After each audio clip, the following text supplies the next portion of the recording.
So people have busy lives usually, right? So we all do. So if a person only has 10 minutes per day, somebody watching and listening, what would be your kind of breakdown of what this person should do to really help? Obviously, it depends on the level as well a little bit, but what they should do to really help their language skills? Like 10 minutes. That's the 10 max. minutes a day. Okay.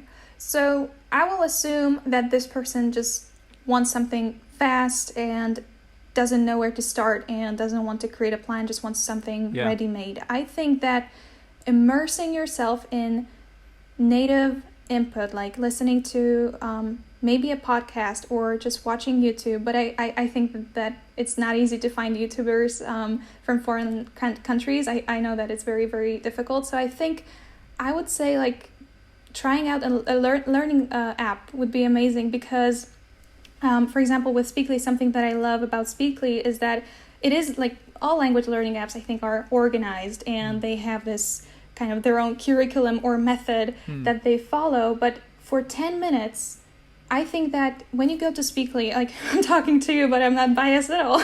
But no, really, when I open Speakly and I like something that I started doing so much more is the listening exercises. Like I said, I think in my video, that just listening as much as you can and then just being like, okay, I listened, and understanding that it is something that also boosts your progress even though you can't see it right away. And then for, I don't know, the remaining 3 or 4 minutes, just doing some structured practice. I think that would be amazing because without being surrounded by the language, like the only reason why I'm so good at English is because I surrounded myself with the language so much. With French, not so much, so that's why I'm not advanced yet. Yeah. But when it comes to having like such a limited time for a session, just listening and then doing some exercises just for 10 minutes can really make a lot of difference, especially if you do it daily and consistently.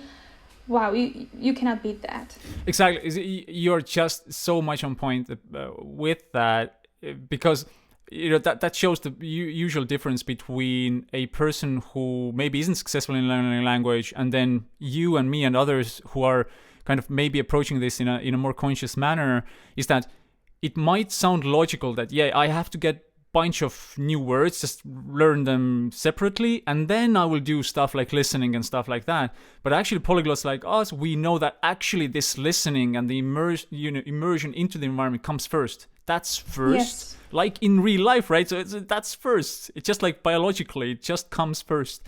And then after that, if you have all this input in you, then already, the wheels are turning, right? So as you know, the whole thing is already working for you, the brain and the body and everything.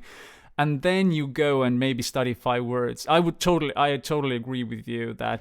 Yes, I used to be this person who was just chasing progress when I was learning French on my own in between my university programs. When I had a break between my BA French course and MA French course, I had a year of a break, and I was doing using one app that was only based on like daily progress, maintaining the streak and learning as many words and practicing as many grammar structures as you could. But the words were weird and the sentences were weird, and there was no way to practice listening. There were no listening exercises. They were just asking me constantly, like, translate this, translate that. And in real life, you don't go and you don't speak a language just translating things. Sometimes you say something that you have no idea where it came from because it just came up. Like, you're like, oh, I remembered this word. Like, I remembered how to say that. And that won't happen unless you store it somehow and somewhere in your brain, and you can do so by listening a lot. Totally. I couldn't agree more. So it's first, everybody watching, listening, literally, if you're using an app like Speakly or anything else, literally start with the listening practice. That's the whole, and it needs to be daily as well, because then your brain will understand that, oh, this is the environment I need to cope now. This is something that is amazing about the listening practice, because sometimes we get discouraged when it comes to daily practice. Like, oh my God, I have to do it again today and again tomorrow. Like, oh my God, I need a break.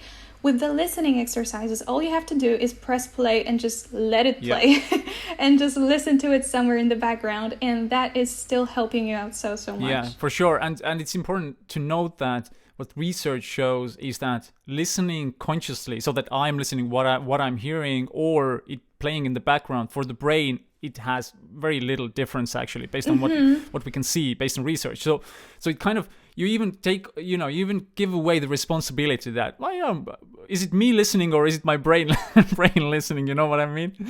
Yes. And then you just have a conversation one day and you use a word and you're like, oh, I guess I remembered something. Yeah, for sure. I had a story from one user who wrote to me a few weeks back, or it was a month back or something. He was saying that he was learning Italian with Speakly and listening to listening exercises on a daily basis, and then he was in a swimming pool, like a spa, center, and he just noticed a Italian couple, and he was like, "Wow!" He just had this whole pressure of having conversation with them, and then he said that he was just there, just relaxing, and the first sentence that came about to his head was something that he had subconsciously heard from a listening exercise, which was "Questa zuppa è troppo salata, non la posso mangiare," which means this soup is too salty, I can't eat it.